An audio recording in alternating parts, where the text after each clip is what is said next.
CAA திட்டம் ஏற்கத்தக்கது அல்ல என்று தமிழக வெற்றிக் கழகத்தின் தலைவர் கருத்து கூறிய நிலையில் அடிப்படை அறிவு இல்லாமல் விஜய் பேசுவதாக இந்து மக்கள் கட்சி தலைவர் அர்ஜுன் சம்பத் ஆவேசமடைந்துள்ளார். புதுசா கட்சி ஆரம்பிச்சாரு ஜோசப் விஜய். அவர் என்னங்கிறாருன்னா, இந்த குடியுரிமை சட்டம் மத பிரச்சனையை உருவாக்கும், இத மத்திய அரசாங்கத்தினுடைய இந்த சட்டத்தை தமிழ்நாட்டில் அமல்படுத்த விடக்கூடாது.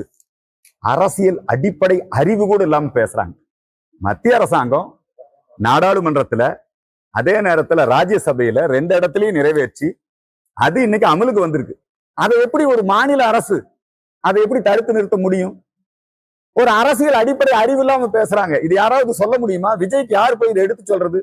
இந்த விஜய் கட்சி நாம கூட அவர் லஞ்ச ஊழலை ஒழிப்பாரு, ஒரு நேர்மையான தூய்மையான அரசியலை முன்னெடுப்பாருன்னு அவர் கட்சி ஆரம்பிச்சோன்னு வாழ்த்து தெரிவிச்சோம். இளைஞர்களுக்கு நல்ல வழி காட்டுவாருன்னு. ஆனா அந்த வெற்றி தமிழ் கழகமா, அவங்க கட்சி பேர் என்ன? வெற்றி தமிழக வெற்றி கழகம்னு பேர் வச்சிருக்கிறார். இந்த தமிழகர்கள் எல்லாம் நிறைய பேர் அவருடைய ரசிகர்களா இருக்கிறாங்க. இந்த தமிழர்களை எல்லாம் அவர் இப்ப நிறைய உறுப்பினராக ஆக்கிட்டு இருக்காங்க இளைஞர்களை. அவங்களுக்கெல்லாம் நல்ல புத்தி சொல்லி கொடுக்காம இவர் அவர்களை எல்லாம் கிறிஸ்தவராக மாற்றுவதற்கு ஏற்கனவே அவருடைய பிகில் படத்துல அவருடைய பட டிக்கெட் வேணும்னா அவர் என்னன்னா பிகில் செட் வாங்கணும்னு ஒரு சிலுவை மாலையும் கொடுத்தாரு.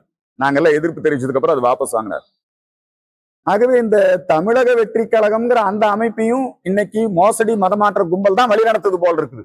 இந்த கிறிஸ்தவ மாஃபியாக்கள் தான் வழிநடத்துது போல் இருக்கு. இந்த தமிழக வெற்றி கழகத்துல எல்லாம் உறுப்பினரா இணைகிறாங்கல்ல இந்துக்கள், தமிழர்கள், அவங்க எல்லாம் யோசிக்கணும்.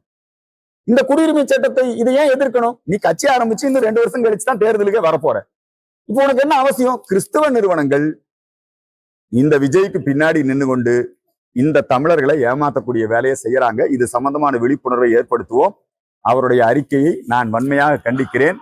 இந்த குடியுரிமை சட்டத்தை நிறைவேற்றியதற்காக பாரத பிரதமர் நரேந்திர மோடிக்கு நாங்கள் நன்றி தெரிவித்துக் கொள்கிறோம். செய்திகளை உள்ளது உள்ளபடி தெரிந்து கொள்ள ரெஃப்ளெக்ட் நியூஸை சப்ஸ்கிரைப் பண்ணுங்க.